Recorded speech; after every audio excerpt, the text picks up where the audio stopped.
বলেছে এখানে যে ফান্ডামেন্টাল রাইটস, মৌলিক যে অধিকার, আর প্রোভাইডেড, সেগুলো উল্লেখ করা হয়েছে কোথায়? ইন পার্ট 3, ভারতের সংবিধানের পার্ট 3-তে উল্লেখ করা হয়েছে। আর্টিকেলস 12 to 35 আর আর্টিকেলস হচ্ছে 12 থেকে 35 অবধি। দে এনভিসেস টু প্রমোট পলিটিক্যাল ডেমোক্রেসি। এই অধিকারগুলোর মূল উদ্দেশ্য কি ছিল?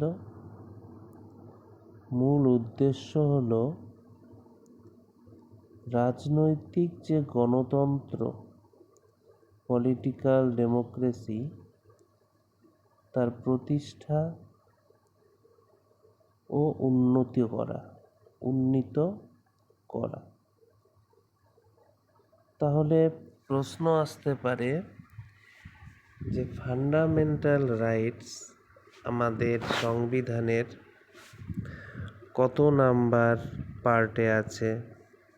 তো উত্তর হবে পার্ট 3-তে আছে। অনুচ্ছেদ কত থেকে কত অবধি আছে? আর্টিকেলস 12 to 35 অবধি আছে। আচ্ছা, কেন আছে?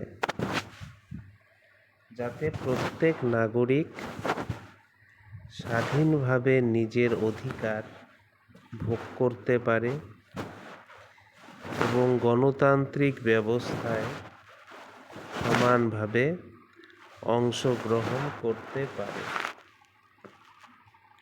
তাহলে ফান্ডামেন্টাল রাইটস আছে পার্ট 3-তে, আর্টিকেলস হচ্ছে 12 থেকে 35। উদ্দেশ্য একটাই, পলিটিক্যাল ডেমোক্রেসি, রাজনৈতিক গণতন্ত্র প্রতিষ্ঠা করা ও শক্তিশালী করা।